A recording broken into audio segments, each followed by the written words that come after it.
Imagine you had a successful heart operation, only to find out that you developed a life-threatening infection.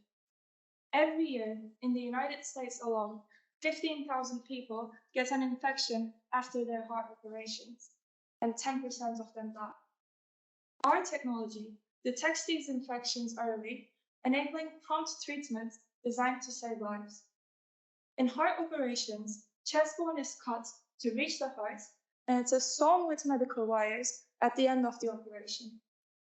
We developed wires with sensors that detect any post-operative infections. If an infection occurs, the NFC chips on our wires warn healthcare staff. Our market is the 500,000 heart operations performed every year in the United States.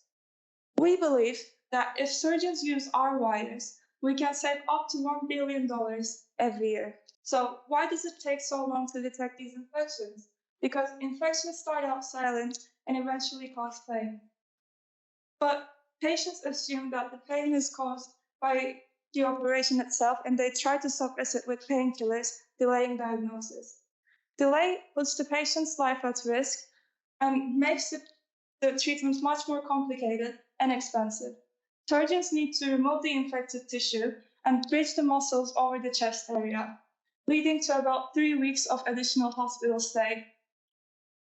By detecting these infections early, our wires enable prompt action towards eradicating it. Bone tissue is preserved and additional surgery avoided. We're looking for £1 million of investment to conduct our preclinical testing. With your investment, we can take the next step towards bringing this technology to the market. Thank you so much.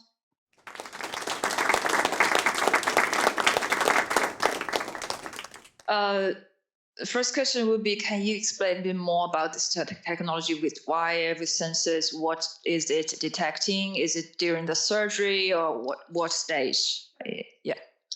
During heart surgeries, as I said, medical wire, stainless steel, is used to put the bone back together, and we're gonna embed these wires with sensors that detect the changes in pH. So normally your pH levels would be around 7.5, so neutral. But then if any bacteria is present, then they secrete metabolic alkaline byproducts, and it increases the alkalinity of the environment.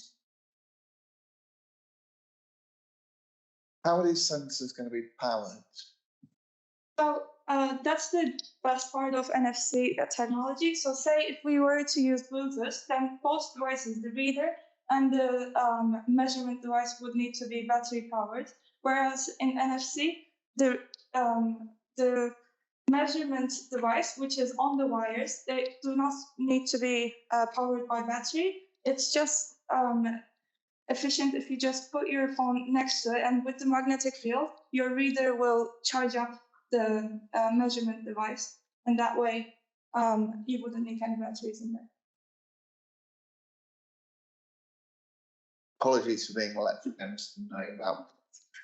How do you stop your sensor drift over a period of time, or calibrate your sensor in use?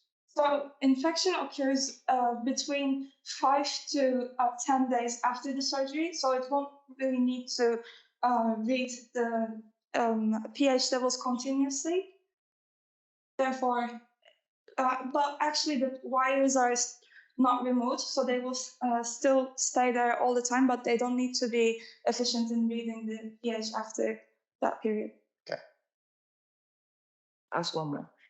So basically, your applications in heart operations, what is that only applications? Can you see it in other applications? I'm wondering if this is a really small market. Yeah.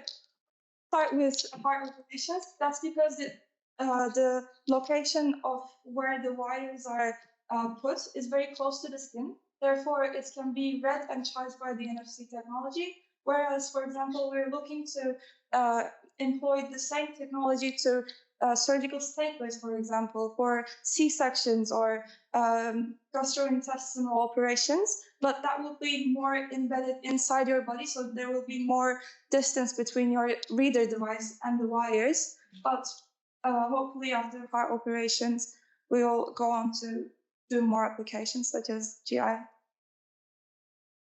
Thanks. Thank you.